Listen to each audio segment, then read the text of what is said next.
Ok, todos, obrigado por estarem aqui com a gente. Estou aqui hoje com o professor Francisco Xavier da Silva Júnior, que vai nos apresentar a sua tese, que tem o título aí, O Campo Turístico a partir da Zona Histórica e Portuária de Natal, Rio Grande do Norte. Concepção, disputa dos capitais e transformação dos hábitos.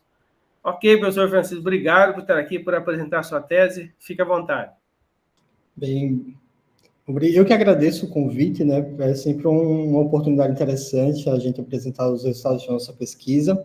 Como bem introduzido, eu me chamo Francisco Xavier, sou professor no Instituto Federal da Bahia, e essa tese é um produto, né, formulado lá na Universidade Federal do Rio Grande do Norte, no programa de pós-graduação em turismo, junto com o grupo de pesquisa de gestão de políticas, de estudos e políticas de turismo, o GEPOT, orientado pelo professor Wilker Nóbrega.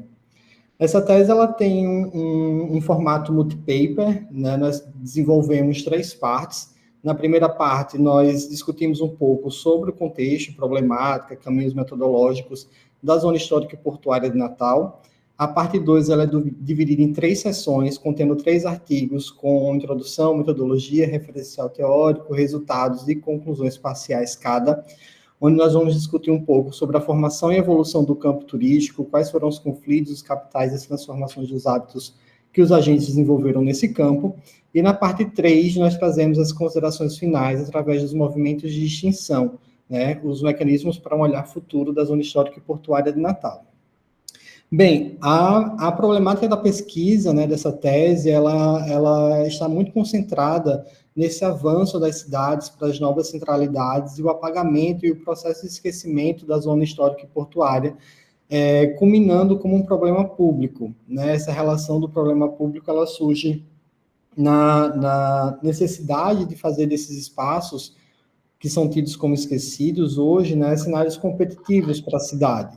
Então, nós utilizamos a teoria, nesse primeiro momento, do Daniel Cefai, para justificar a existência desse problema público, né, como ele se configura com esse surgimento, né, principalmente no contexto natalense, de muitos shopping centers, né, de novos bairros e bairros modernos, fazendo com que a zona histórica portuária passasse por esse processo de esquecimento, de desvalia, de abandono. Então, nós temos que essa relação porto-cidade, no contexto natalense, ela vai variando ao longo do tempo, né, desde a fundação de Natal, né, pelos portugueses, né, pela exploração e assassinato em massa dos potiguares, né, dos indígenas potiguares, das comunidades originárias. Essa relação porto-cidade ela vai variando à medida que o urbano, né, o surgimento do urbano, ele vai demandando outras configurações de cidade. E o porto era visto, então, como uma conexão de Natal com o mundo. Então, nós temos aí diversos investimentos públicos e privados pensados para essas zonas ao longo dos anos, principalmente agora, a partir dos anos 2000, finalzinho da década de 90, início da primeira década dos anos 2000, esses investimentos muito espelhados na perspectiva europeia, né, de investimento no centro histórico, de investimento na zona portuária, da reconfiguração, refuncionalização, reuso dessas zonas, muito pensado também, não só pelo turismo, mas também o uso turístico, mas pela moradia, pelo comércio, uma vez que essas zonas perderam praticamente tudo, né? Elas perderam moradores, elas perderam comércio de serviços, elas perderam as instituições públicas que estavam nelas, pelo menos no contexto de Natal. E em 2014, nós temos uma das últimas ações pensadas para essa zona, que foram, na verdade, as implantações de terminais marítimos de passageiros no ano de 2014, em 4 capitais nordestinas, em Salvador, em Recife, em Natal e em Fortaleza. A implantação desses TMPs, né, foi com perspectiva que o setor de cruzeiros, o setor cruzeirista, fosse visto como uma oportunidade para revigoramento dessas zonas, uma vez que os turistas, né, os passageiros e tripulações, elas desembarcariam na zona histórica e portuária e ali dariam novas configurações, como acontece em Buenos Aires, como acontece em Málaga, como acontece em várias cidades portuárias ao redor do mundo. Então, como essa tese ela é um prolongamento do que eu já tinha feito no mestrado, nós já entendemos, e o mestrado, o objeto de estudo foi o Terminal Marítimo de Passageiros de Porto de Natal, então nós já compreendemos que o TMP ele não trouxe essa nova perspectiva de uso, né, especialmente de uso turístico. Ele foi usado como instrumento para reforçar discursos políticos desenvolvimentistas e atender interesses específicos, fazendo com que essa solução do problema público que foi levantada não fosse solucionada, né? E no imaginário coletivo, para solucionarmos esse problema público, nós teríamos, então, que fazer uma construção de um campo com diferentes agentes que debateriam sobre a solução desse problema. Então, nesse campo, nós temos várias disputas, conflitos, alianças, né? Os conflitos do campo no contexto de Natal, eles surgem desde a construção do próprio porto, lá em 1940, 1930, quando a elite intelectual e empresarial de Natal começa a ficar preocupada quando compara Natal a outras cidades do Nordeste, como Recife, Salvador, por exemplo, e começa a encarar o porto como uma oportunidade de ligar Natal à costa africana, né, Marrocos, e também a Europa, dado que a posição estratégica de Natal no território aí no espaço geográfico da América do Sul, vou falar assim, né, é tida como privilegiada. Então, desde a construção do próprio porto, isso é um problema, né, isso é um conflito, dado o interesse de desenvolvimento econômico para a região, para a zona histórica e portuária de Natal. Então, nós também tivemos, através do Pacto Cidades Históricas e programas de reforma de fachada, por exemplo, ações para esse revigoramento, refuncionalização e reorganização. Nesse sentido, a gente busca contemplar o turismo enquanto uma ferramenta de desejo de monopólio, ou seja, na qualidade de objeto para se lutar, uma vez que o uso turístico demandaria interesses específicos, interesses econômicos bem específicos, e esse uso turístico entraria no campo, né, nesse cenário conflituoso, enquanto fator de ambição e pavimentação de conflito entre os agentes, fazendo com que a nossa problemática se configurasse da seguinte forma. Como se configura a constituição do campo turístico da Zona Histórica Portuária de Natal, no RN, sob o mote da reconfiguração do espaço para o uso turístico dessas áreas? E como perguntas secundárias nós temos: como a Zona Histórica Portuária de Natal pode ser entendida como campo do turismo, considerando que esses campos são formados por agentes diversos, instituições e pessoas físicas? Como se dá o acúmulo dos capitais econômico, cultural, social e turístico para a consolidação de distinções e formações de arenas políticas? Como a incorporação de hábitos por parte dos agentes se reproduz nas zonas de práticas e disputas ao considerar o turismo em sua relação com a zona histórica e portuária?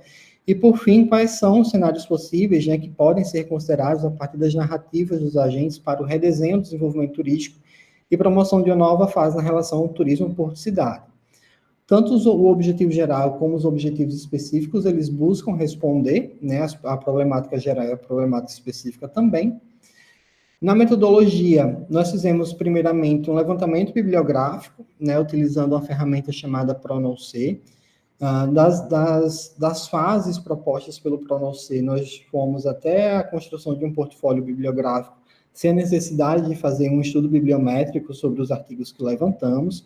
Também não estipulamos um período de tempo específico, por exemplo, dos últimos 5 anos, considerando que existem textos que são de extrema relevância e não foram publicados nesses últimos 5 anos, né? Eles são tidos como clássicos por alguns pesquisadores, então a gente considerou também alguns textos clássicos, a maioria deles foram publicados aí até 2017, por aí, dos anos 2000 e 2017, todos eles foram utilizados como subsídio para a construção do referencial teórico. Nós também fizemos o mesmo exercício para teses e dissertações, buscando em diferentes bases de dados. Nós entrevistamos, com entrevistas semi-estruturadas e abertas, 59 agentes, dentre os quais podemos destacar agentes públicos, mercado, sociedade, turistas, e respaldados pela Lei Geral de Proteção de Dados. Ao longo do texto, esses agentes não foram identificados, eles foram identificados a partir desse código, que tem uma ordem aleatória do respondente, seu gênero, a faixa etária que nós consideramos, e o vínculo que ele tem com o objeto de estudo, com a zona histórica e portuária, se é morador, trabalhador, se é do setor público ou se é do mercado. O questionário ele teve 4 blocos, o primeiro de identificação de gênero, idade, renda e ocupação profissional, O segundo, nós visualizamos a história pessoal desse respondente através dos valores, né, que recebeu na infância até a vida adulta, a educação, a experiência profissional com o turismo. No terceiro bloco, nós buscamos compreender as visões desse respondente sobre o turismo, né, o seu gosto pela viagem, para onde viaja, o que o motiva a viajar, quais são os atrativos de interesse. E, por fim, como se dá a configuração, então, do campo e dos acúmulos de capitais, né, através da importância do turismo, a avaliação dos projetos que já foram pensados para a zona histórica e portuária, o diálogo com outros agentes, para a gente compreender essas alianças, essas formações de arenas políticas que ocorrem dentro do campo, e a construção dos cenários ideais que eles visualizam no cenário futuro, né, para a zona histórica e portuária de Natal. A título de elucidação, né, essa é a zona que nós nos debruçamos, correspondendo ao bairro da Cidade Alta e da Ribeira, né, que são os considerados, tanto pelo poder público como pela sociedade, como o núcleo histórico natalense, né? A cidade do Natal ela foi fundada aqui na Cidade Alta e foi espraiada para Ribeira, depois para Petrópolis, Tirol, Alecrim, por aí foi. E a zona portuária é onde está localizada essa bolinha aqui, que fica inserida dentro do bairro da Ribeira. Nós, na coleta de dados primários e secundários, nós reunimos 160 documentos, entre atas, estudos, relatórios, legislações, publicações e livros, aqueles com interesses turísticos, mas também transversais ao turismo. Nas categorias e técnicas de análise, nós utilizamos fundamentalmente, né, nessa tese foi usada do começo ao fim a teoria do Pierre Bourdieu, e ele traz para a nossa análise, né, as categorias de campo, capital e hábitos, que foram subdivididas, né, em categorias secundárias de análise, de acordo com o seu parâmetro, né, com estas técnicas de coleta e esses instrumentos. Eu vou me debruçar neles, né, mais especificamente em cada sessão. E dos fundamentos teóricos, como eu falei, né, nós utilizamos fundamentalmente a teoria, o construto teórico do filósofo e sociólogo francês Pierre Bourdieu, a partir da visualização da teoria do campo, né, da teoria dos capitais, da teoria do hábitos, uma vez que essa tese se configura com uma postura muito crítica em relação não só ao pensamento do saber fazer turístico, mas também do saber fazer turístico na zona histórica e portuária. Então, na primeira sessão da parte 2, nós discutimos qual é a gênese do campo turístico a partir da zona histórica e portuária de Natal. Né, nós contextualizamos essa sessão a partir do desenvolvimento das cidades, o abraço da modernidade, né, a rejeição àquilo que é do passado, né, porque denota atraso, porque traz essa noção de que o passado já não serve mais, né, e as transformações que a zona histórica ela recebeu ao longo dos anos, dado o espraiamento da cidade para outras centralidades, e a utilização da zona portuária, como instrumento para a atração de turistas, especialmente pelo setor de cruzeiros. Então, nós temos a coalizão de campos para o domínio do uso turístico, por sua rentabilidade econômica e princípio de diferenciação social. O objetivo dessa primeira sessão é entender como essa zona se constrói como um campo do turismo capaz de gerar uma atuação articulada para operacionalizar as demandas de interesse turístico na cidade. Como metodologia, nós trazemos a pesquisa documental e a primeira teoria do Pierre Bourdieu, que é a teoria do campo. Então, nós elencamos aqui nós debruçamos, né, esmiuçamos, na verdade, os 160 documentos nos quais, saiu para mim aqui, perdão, nos quais nós tivemos que fazer análise.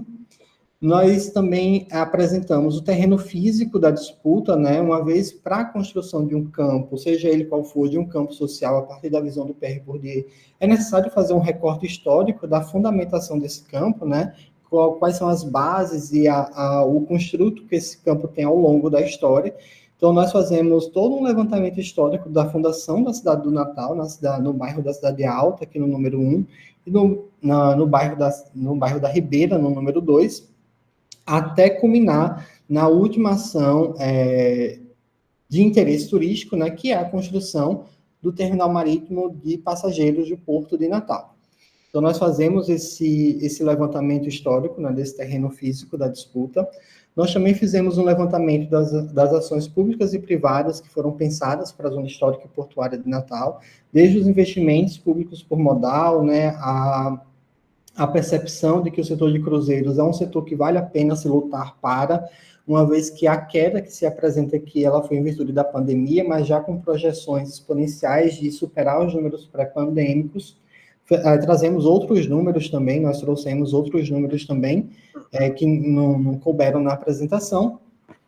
Também fizemos um levantamento de todas as ações públicas e privadas, no quadro aqui só públicas, de 1901 até 2024, para a zona histórica, né, dos planos que vão desde expansão urbana até caráter educacional, turístico, cultural, urbanístico, né, todos os planos, todas as ações que foram pensadas para revigorar essas zonas. O campo segundo Bourdieu, ele surge a partir dessas 3 subcategorias, né? Todo campo, segundo Pierre Bourdieu, tem uma doxa, que são as reflexões cotidianas que mudam a compreensão, né? O senso comum de todos os agentes sobre a percepção do próprio campo. O nomos, que são as regras que orientam as condutas desses agentes. Essas regras que são legisladas ou não, né? Também podem ser regras de dinâmica social.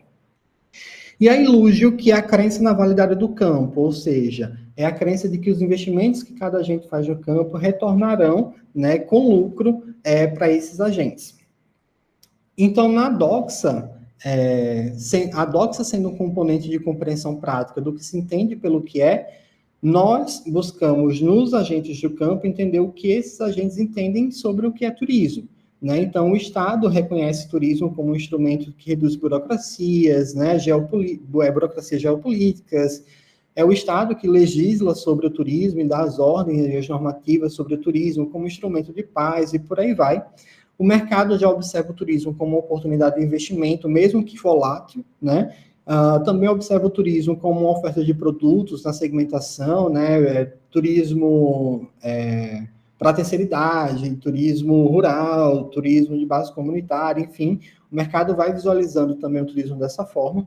O turista já observa turismo e entende turismo como intercâmbio intercultural de motivações, né? E também como um princípio de status, uma vez que quanto mais você viaja, mais distinção social você consegue perante os seus pares.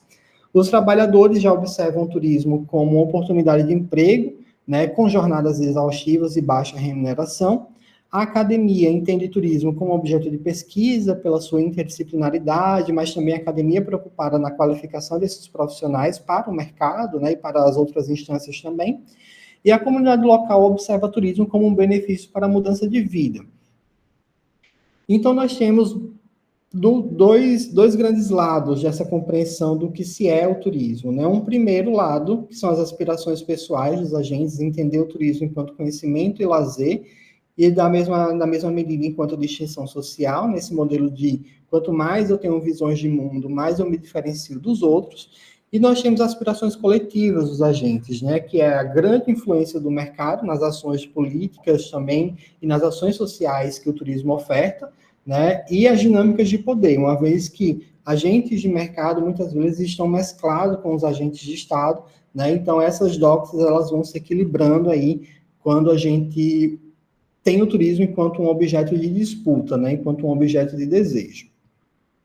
O Nomos, nós fizemos um levantamento de todas as legislações, né, a nível federal, estadual e municipal, que permearam sobre a zona histórica e portuária, né, essas são as normativas jurídicas, as regras que o campo segue, né, mas também existem outras regras que não são regulamentadas, né, como, por exemplo, a lógica do mercado, né, a lógica dos agentes, o comportamento dos agentes. Existem nuances nesse campo que, por exemplo, o turismo, um determinado agente falou assim, o turismo aqui não funciona porque um outro agente não é comissionado aqui. Então, ele leva os turistas para onde ele é comissionário. Então, isso é uma regra que não está escrita em lugar nenhum, que não temos como comprovar, mas é uma dinâmica social que opera, né, principalmente na cidade de Natal, mas também em muitas cidades no país. E a ilúgio, que são essas normativas, essas retóricas e investimentos que criam a sensação de que vale a pena se lutar pelo turismo, né, de que vale a pena jogar esse jogo. Então, a gente acaba investindo um determinado tipo de capital no turismo, esperando seu retorno de investimento com lucro para poder reinvesti-lo. Então, nós teríamos no campo turístico essas seguintes percepções. No primeiro ponto, né, para a formação desse campo, nós temos a percepção do bom turismo, né? Nenhum agente reconhece os impactos negativos do turismo, nesse senso comum de construção do que é o turismo. Nós temos as regulamentações legais e não legais do turismo, criando nomos, e os valores variados que esse turismo recebe, desde distinção social até valores econômicos. Uma vez esse campo formado, capitais são contestados, né? Que eu vou elucidar melhor na segunda sessão desta parte, capital econômico, cultural, social, simbólico e turístico. Essas apostas simbólicas são postas à disputa e a gente acaba criando uma relação de agentes dominantes, né, que operam o campo turístico, e agentes dominados que ficam exilados do processo de tomada de decisão e outros processos de relação de poder que esse campo acaba emergindo. Então, aqui nós temos as diferentes agentes, né, e seus interesses, que vão de infraestrutural, comercial, fortalecimento de cultura, reconfiguração, mercado de trabalho, enfim, vários interesses são postos no campo por esses agentes e os seus níveis de intervenção. Então, nós percebemos que o campo turístico, ele na Zona Histórica e Portuária de Natal, ele tem uma figura circular, uma vez que os agentes de alta influência, como as pastas públicas de nível federal, estadual e mercado, elas estão mais próximas, elas conseguem comandar o uso turístico na Zona Histórica e Portuária. No nível médio de intervenção, né, no nível médio de influência, nós temos as pastas públicas de escala estadual e municipal, aquelas que não são necessariamente transversais ao turismo, mas que de alguma forma elas operam, as autarquias de influência local, a academia e as associações e centros de pesquisa, uma vez que a gente produz muita pesquisa sobre essas zonas, né, essas pesquisas não são consideradas, então significa dizer que, enquanto nós produzimos, nós não conseguimos influenciar no campo de forma direta, né? E de baixa influência, que são as comunidades, os coletivos culturais, os trabalhadores e os próprios turistas, fazendo com que os agentes que estão mais próximos do turismo na Zona Histórica e Portuária se denominem enquanto agentes dominantes, e aqueles que estão mais distantes sejam configurados como agentes dominados. Então, nós concluímos parcialmente que esse campo ele tem uma lógica própria, né? Ele recebe forte influência de outros campos, como o campo político e o campo econômico, e se apresenta como uma mescla contínua e descontínua de forças dos demais campos. Essa característica multifacetada do campo turístico evidencia como ele não apenas absorve elementos de outros campos, mas também os transforma e reconfigura os recursos para atender às suas próprias lógicas e demandas. Na segunda sessão, nós apresentamos o capital em disputa, né, a composição das arenas políticas a partir do campo que está formado. Nós contextualizamos essa sessão a partir da influência dos agentes e suas coligações, né, a disputa que eles acabam desenvolvendo pelos capitais. Segundo Bourdieu, capital econômico são todos os recursos financeiros e materiais, né? Capital social para ser bem didático, são as redes que os agentes eles constroem dentro do campo e fora dele. O capital cultural são todos os recursos educacionais, familiares, sociais, que os agentes acabam desenvolvendo e também gera distinção, né? E o capital turístico é uma categoria que foi trabalhada lá em 2015 pelo professor Taveira, e nós buscamos avançar no conceito e vamos elucidar um pouquinho mais à frente.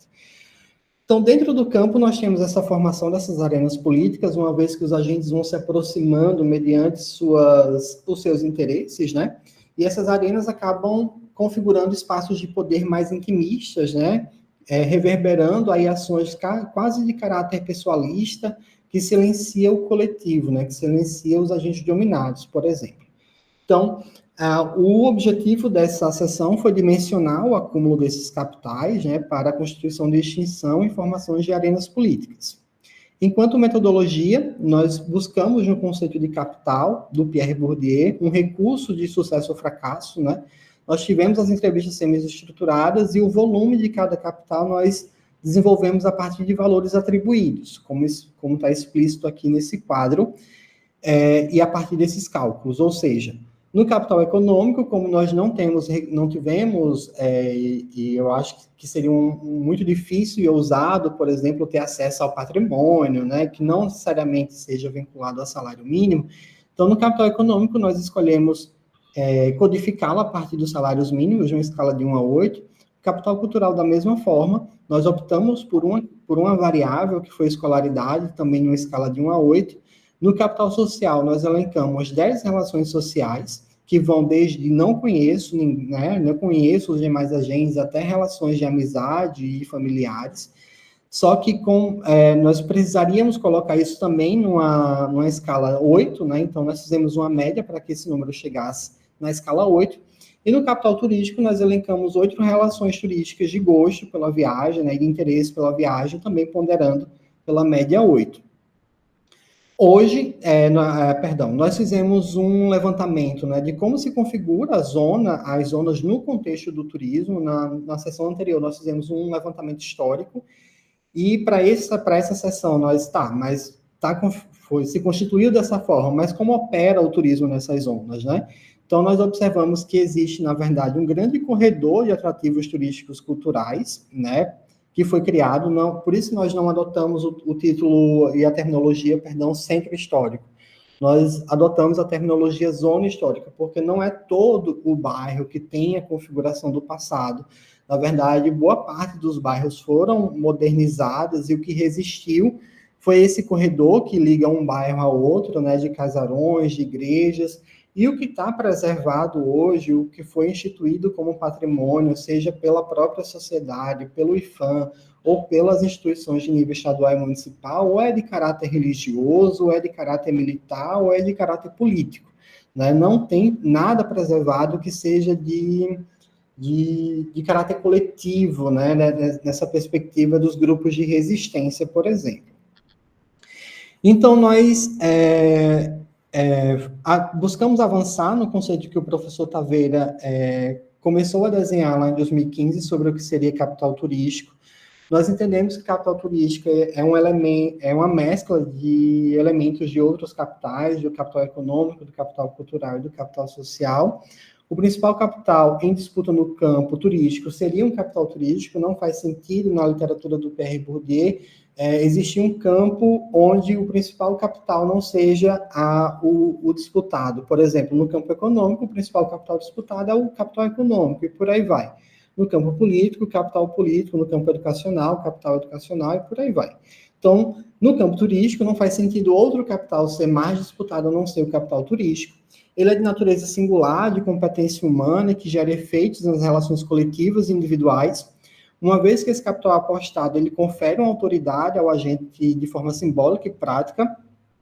Há também um acúmulo de conhecimento turístico e o ato de viajar, né, que é a perspectiva individual desse capital, e também uma perspectiva coletiva de uso desse capital, a partir da reunião, né, de recursos financeiros, culturais e simbólicos. Então, nós compreendemos que existem 2 tipos de capital turístico. O primeiro deles, que é o político ou institucionalizado, que está ligado à ocupação de posições estratégicas e de destaque nas instituições públicas de turismo. E um outro tipo de capital turístico, que é o capital de notoriedade, que se relaciona exclusivamente ao reconhecimento social e ao poder de usufruir dos equipamentos, infraestruturas e serviços turísticos de maneira distintiva. Esse capital pode ser transmitido a partir da aplicação de um outro capital e da transferência de expectativas, né? Por exemplo, eu posso me utilizar de capital político para transferir capital turístico, né, para outra pasta ou para outra pessoa que assumirá aquela pasta, por exemplo. E também posso transferir minhas expectativas, né? Uma pessoa, ela não pode esperar que aquela experiência de viagem ela se repita no indivíduo que ela está criando as expectativas para, né? A gente consegue transmitir, para mim, visitar Natal foi super interessante, mas para outra pessoa pode não ser tão interessante assim. Uma das propriedades específicas de capital turístico é a variável de tempo, né? Quanto mais tempo, mais capital turístico se acumula. E existem 2 formas de reprodução: através das estratégias políticas e através da prática individual ou coletiva de se fazer turismo. Então, para nós, capital turístico é um recurso multiforme que tomará a forma que lhe for posta no campo, considerando o objeto turístico em disputa. Ele se adapta às dinâmicas específicas de cada contexto, seja na exploração ou redesenho de um destino e seus atrativos, na criação de experiências ou na constituição de políticas. Sua natureza flexível permite que ele seja moldado pelas estratégias dos agentes que buscam acumulá-lo por meio institucionalizado ou por status. Assim, esse capital não apenas reflete as relações de poder e as disputas no campo, mas também influencia diretamente a evolução e a transformação do próprio turismo, perpetuando-se como um elemento central na construção e na reprodução do espaço social. Então, nos resultados, né, nós trazemos aqui como se deu a concentração do capital a partir dos agentes, né, os agentes de Estado, os turistas, os agentes de mercado e moradores, né, o Estado concentrando aqui o maior volume de capital econômico, os agentes de Estado também concentrando o maior volume de capital cultural. No capital social, nós utilizamos o software Geth e construímos 160 relações, né, entre os agentes, que estão nos gráficos anteriores, e consideramos que esse núcleo aqui, né, é o que possui mais relações, né, que são os agentes com conexões muito volumosas, que são as faixas federais, estaduais e o mercado. E os agentes aqui, essas bolinhas que estão mais alijadas do centro, né, são agentes quase sem conexões com a zona histórica e portuária, que são as comunidades, né, que ainda residem nesses bairros e os turistas. E no volume de capital turístico, os agentes de Estado também acabam concentrando o maior volume de capital. Então, os agentes de Estado são os maiores detentores de capital turístico. Existem diferentes relações com a viagem, enquanto uns observam a viagem na perspectiva do lazer e na perspectiva do descanso, das férias e, enfim, outras variações mais distintivas. Outros agentes, aqueles agentes que estão mais distantes do processo decisório, os agentes que estão mais fragilizados, em outros capitais, como o capital econômico e cultural, observam a viagem como um artigo não é de primeira necessidade, né? Ou então, quando viaja para visitar algum familiar que ficou doente, ou para participar de um rito fúnebre, para participar de um velório, coisas assim, eles não observam a viagem como um instrumento de descanso e de lazer. Estado e mercado, eles acabam se mesclando na distribuição do poder do campo, né? Como eu falei, muitas vezes os agentes de mercado, eles se mesclam com os agentes de Estado, assumindo algumas pastas até. Então, nós temos, de um lado, Estado e mercado, consolidando o poder e influência na disputa desses capitais, enquanto turistas e moradores acabam acumulando aí a experiência individual e também a experiência de exclusão do campo. Existem algumas ações, né, por parte dos agentes dominados que buscam, de alguma forma, reconfigurar, repensar, refuncionalizar a zona histórica e portuária de Natal, mas essas ações não são capazes de dar um novo sentido, né, a essas zonas, e são de caráter de resistência, como, por exemplo, caminhadas históricas, a parada LGBTQIAPN+, né, a ocupação de ruas com expressões artísticas, que, apesar de oportunizarem novos sentidos, não são capazes de reformular a doutrina dominante que opera nesses espaços, que é a percepção do esvaziamento, né? A acumulação de capital turístico nas arenas definidas no campo espelha as premissas estabelecidas na teoria. É dizer, a arena alocada no topo da pirâmide concentra um capital turístico de perfil institucional, garantindo que seus interesses sejam amparados pela máquina humana e financeira, pública e privada, enquanto as arenas de base, aquelas que tentam furar as bolhas criadas para que não sejam ultrapassadas, acabam acumulando capital turístico a partir de sua prática individual, por meio das visões de mundo, experiências, dos momentos que são proporcionados por esses agentes dominantes. Isso nos leva a crer e criar um movimento de subvalorização do material histórico que a zona histórica e portuária detém, impossibilitando-a de proporcionar um produto turístico capaz de diversificar a oferta de Natal se os investimentos fossem aplicados de fato à sua efetivação. O que nós observamos aqui? Primeiro, há uma prioridade para a aplicação e retorno de capital turístico em outros campos que não da zona histórica e portuária, dado que esses agentes dominantes têm o poder de direcionar esses recursos, né, investimentos de capital humano, para outras zonas de interesse que conflitam, teoricamente, com a zona histórica e portuária, como, por exemplo, o segmento de sol e mar.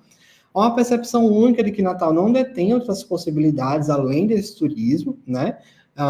Por exemplo, nós fizemos um levantamento das nove principais empresas de receptivo, nenhuma delas comercializa um roteiro, um city tour no centro histórico, né, na zona histórica e portuária de Natal.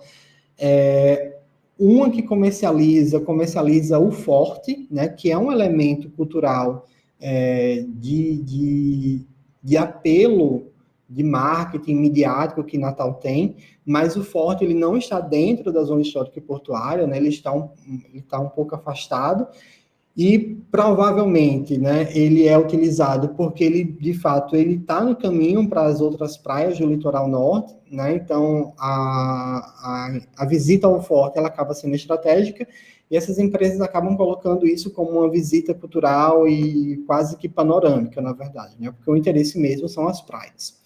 Há uma limitação, nós percebemos, né, em terceiro ponto, que há uma limitação cognitiva dos agentes para a compreensão de que, caso o turismo ele se aproximasse efetivamente da zona histórica e portuária, ele não seria um concorrente direto da segmentação de sol e mar, mas sim um complemento à experiência turística na cidade do Natal. Então, parcialmente, nós concluímos que esse capital turístico ele tem uma forma, uma força, uma presença no campo. Esse movimento acontece não só pela disputa desse capital, fundamentado em outros pontos da cidade, né, de maior valor, mas também por limitações gerenciais e cognitivas de todos os agentes que ali coexistem.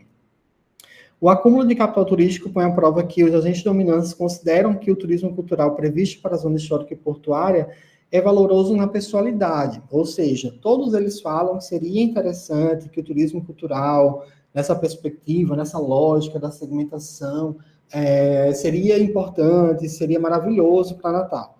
Mas nenhum deles, né, dos agentes dominantes, toma ações efetivas para que esse turismo venha a acontecer, né? Eles têm esse aspecto valoroso na pessoalidade, na emoção, no apego de uma memória seletiva, e na prática, e não na prática racional, né, de fazer o turismo acontecer de fato. E por último, nós utilizamos a última teoria do Pierre Bourdieu, né, que são os hábitos, a teoria do hábitos, para entender quais foram as implicações da disputa, né, e o novo pensar para a zona histórica e portuária de Natal. Contextualizando, né, nós buscamos na teoria dos hábitos a reconfiguração desse pensamento, dessa limitação cognitiva que os agentes possuem, de que caso o turismo cultural, né, se aproximasse da zona histórica e portuária, ele seria um concorrente de sol e mar, e faria com que houvesse um esvaziamento, né, do turismo de sol e mar. Então, essa mudança de pensamento, né, parte de uma radicalização da forma de ver e experienciar essa zona. As práticas turísticas atuais, elas foram estruturadas por um conjunto de disposições impostas ao longo do tempo, né, elas não se deram do nada, né, elas foram se esvaziando com o tempo, né. Nós tínhamos um comportamento lá nos anos 2000, agora nos anos 2025, o comportamento é completamente diferente. Então, nós buscamos, dessa forma, trazer o olhar, né, puro e aplicado dos agentes dominantes e dominados através de objetivo, refletir sobre a incorporação de hábitos por parte dos agentes na reprodução de suas práticas e disputas a partir da relação do turismo com a zona histórica e portuária, identificar os cenários possíveis a partir das narrativas dos agentes para o redesenhar e o desenvolvimento turístico e promover uma nova fase na relação turismo-porto-cidade. Enquanto metodologia, nós utilizamos de observação participante de afastamento moderado, dado que, segundo Pierre Bourdieu, não há como a gente se afastar do objeto enquanto pesquisador, né, de forma, principalmente nas ciências sociais aplicadas, de forma 100% distante e apenas observando. A gente acaba se envolvendo, né, enquanto pesquisador, né, e que utiliza a teoria do Pierre Bourdieu, muito me envolvi, né, eu frequentava a zona histórica e portuária muito antes de tomá-la como estudo, então a gente acaba conhecendo muita gente, a gente acaba se envolvendo, né, e não há como fazer uma observação de afastamento completo, né. Além disso, para a teoria do hábitos, né, uma vez que esse campo turístico ele já está formado, que as disputas de capitais já estão configuradas entre o turismo na zona histórica e portuária e os agentes de interesse, Na teoria do hábitos, existe uma interiorização da subjetividade, ou seja, o turismo na zona histórica e portuária, ele interioriza uma subjetividade desses agentes que a gente já começou a mostrar lá nas considerações parciais da última sessão, que é esse apego emotivo, por exemplo, de que seria super interessante, é uma zona muito bonita e tudo mais, tá? Gerando uma zona de práticas. Porém, esses agentes, eles exteriorizam essa subjetividade que foi incorporada, gerando uma zona de disputa, né? Então, nessa sessão, nós fazemos a caracterização dos agentes através da sua escolaridade, das suas percepções de turismo, dos valores que eles relataram que têm, né, que possuem desde a infância. Na interiorização, nós buscamos as estruturas sociais, culturais e econômicas do campo, as assimilações de conceitos das doxas e do nomos que esses agentes narraram, né? E das experiências passadas com o turismo. E na exteriorização, nós buscamos suas próprias interpretações, interesses e desejos, né? Nós os confrontamos com a realidade posta e a busca pelo controle, e buscamos entender a busca pelo controle de narrativas, né? Reforçando a previsibilidade do campo. Então, na zona de práticas, nós temos práticas culturais, econômicas, sociais e políticas e turísticas, e as narrativas são, por exemplo, né, do que eles interiorizam, da preservação do patrimônio, que é importante, das experiências turísticas autênticas, de educação patrimonial e de conscientização de que aquelas zonas são importantes para o turismo natalense, nas práticas econômicas, da valorização do comércio local, sustentabilidade, do empreendedorismo comunitário, nas práticas sociais, do uso coletivo dos espaços públicos de turismo e de lazer, nas interações comunitárias, na resistência e transformações de vidas, nas práticas políticas, na inovação no manejo dos espaços de interesse histórico, descentralização dos recursos para a revitalização, políticas públicas de incentivo ao turismo cultural e controle do campo, e nas práticas turísticas, o uso e exploração dos espaços, né, do comércio receptivo, dos circuitos culturais, da realização de eventos, da exploração comercial do patrimônio de forma responsável. Por exemplo, tudo isso, todas as práticas são que os agentes acabam interiorizando a partir das suas visões, suas experiências, suas vidas com o turismo na zona histórica e portuária. Entretanto, ao exteriorizarem essas ações, ao exteriorizarem essas práticas, acabam criando uma zona de disputas, como, por exemplo, as disputas culturais, que são os conflitos entre preservação e destruição, né? O que está preservado, como eu falei anteriormente, é de caráter religioso, eclesiástico, militar ou político, né? Aquilo que não é desse eixo de interesse acaba sendo destruído, né? Abandonado e, consequentemente, desaba. E com desabamento, aí a justificativa para limpar todo o terreno e criar um estacionamento, por exemplo, né? Quais são as narrativas históricas que são postas, né, por esses agentes, e o uso turístico autêntico, né, que turismo autêntico é esse, né, que não mostra, por exemplo, os grupos dominantes, que não mostra os grupos dominados nessa seara. As disputas econômicas pelos conflitos de grandes empresas e pequenas empresas de turismo, a exploração massiva de outras zonas, em especial das praias do litoral norte e sul de Natal, as disputas sociais, né, as disputas pelo uso do espaço público, a resistência dos grupos culturais, que mesmo com esse patrimônio que não necessariamente os representa, acabam promovendo eventos para chamar a comunidade, eventos esses de resistência, como Parada LGBTQIAPN+. As disputas políticas pela alocação dos recursos, controle e direcionamento do turismo para o sol e mar, e as disputas turísticas que estão concentradas no tipo de turismo desejado, né, na exploração comercial do patrimônio e dos eventos que são realizados pelos grupos dominantes.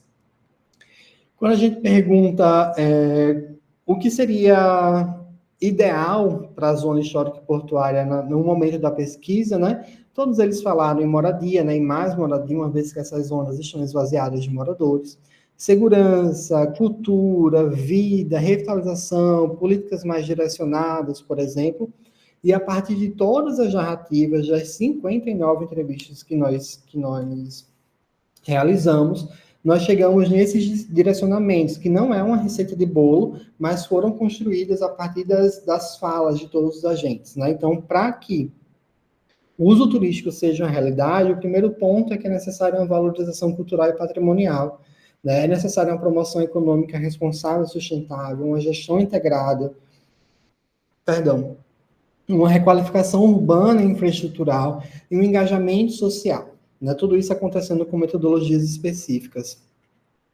Então, nas considerações parciais, nós compreendemos que esses agentes, eles acabam também, da mesma forma, internalizando hábitos turísticos, né? Que essas narrativas desses agentes apontam para desafios estruturais que comprometem o pleno aproveitamento do potencial turístico da região, problemas como a falta de infraestrutura adequada, a insegurança, a precariedade da sinalização e a limitada articulação entre os agentes locais dificultaram a construção de um planejamento turístico eficaz e que beneficiasse a todos. Por fim, para concluir, né, nas suas considerações finais, nós apresentamos os movimentos de extinção, né, ainda muito embasados na teoria do Pierre Bourdieu, e esses novos mecanismos para um olhar futuro da zona histórica e portuária de Natal. A começar por as diferenças entre agentes dominantes e dominados, elas são naturalizadas, né, refletindo dinâmicas de poder e desigualdade no campo turístico. Não há uma comunicação entre esses dois grandes grupos, fazendo com que esse campo seja marcado por severas desigualdades, né?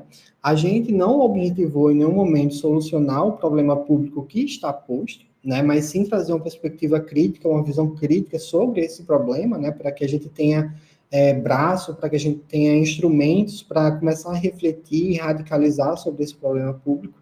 Né? Trata-se de um processo complexo e multidimensional que demanda articulação efetiva dos diferentes agentes em torno de uma visão compartilhada de turismo.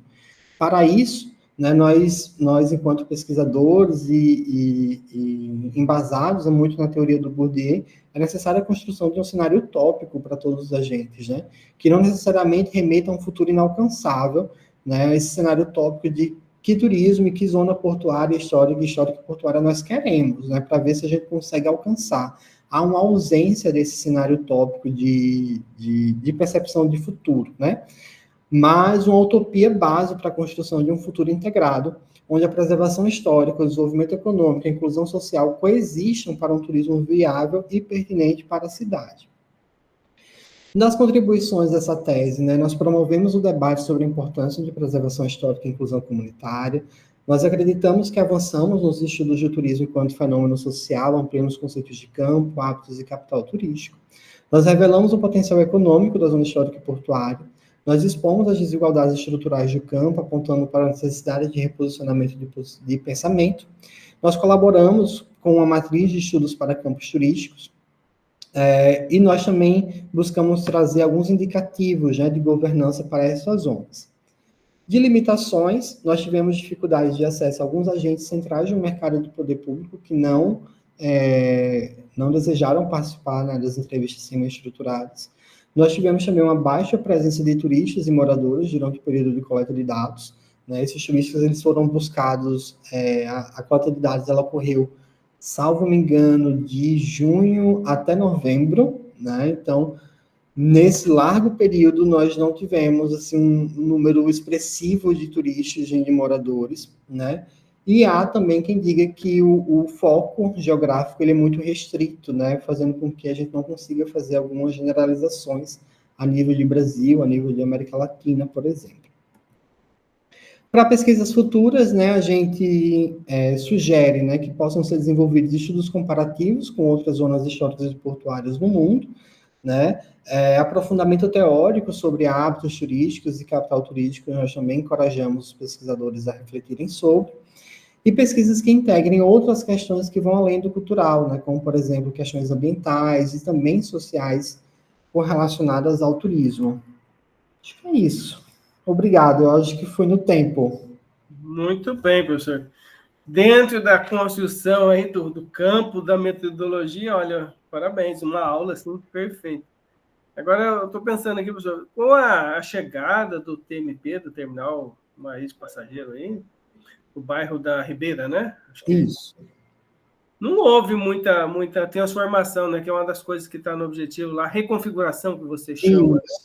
Isso. Não teve um uso desse espaço, né? Não tem uma política, por exemplo, as grandes cidades que têm esvaziamento dos centros, né? Não teve uma política urbana para ocupação desse centro?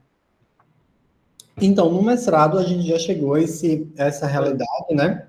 porque eu estudei especificamente o terminal marítimo de passageiros, e Hum, existem algumas questões em Natal que são muito próprias. Se você recordar, o porto ele não é para o mar, né? Ele está no rio, né? é, Um pouquinho mais à frente existe uma ponte, né? Uma ponte que liga a região que está ali, ou a zona histórica portuária, à zona norte da cidade. Essa ponte ela foi construída com pilares muito estreitos. Então, navios mais modernos, já navios mais atuais, não conseguem atravessar por debaixo da ponte. E um outro problema que também é infraestrutural é que o rio é muito raso. Então, navios de grande porte, por exemplo, com mais de 3.000 passageiros, incluindo tripulação, não consegue chegar ao porto.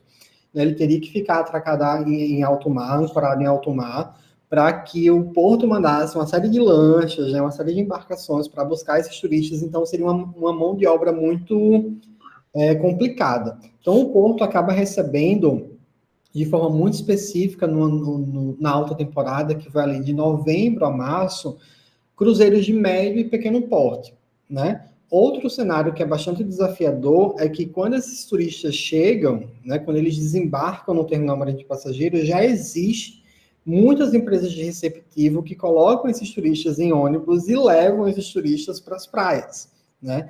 Esses turistas não ficam ali e vivenciam o que seria a zona histórica e portuária de Natal. Eles são automaticamente retirados dali, né, e devolvidos quando a embarcação já está pronta para partir. Então, isso chamou atenção também, porque assim torna o terminal lá um mero embarque e desembarque, né? Não tem interação com o entorno ali, né?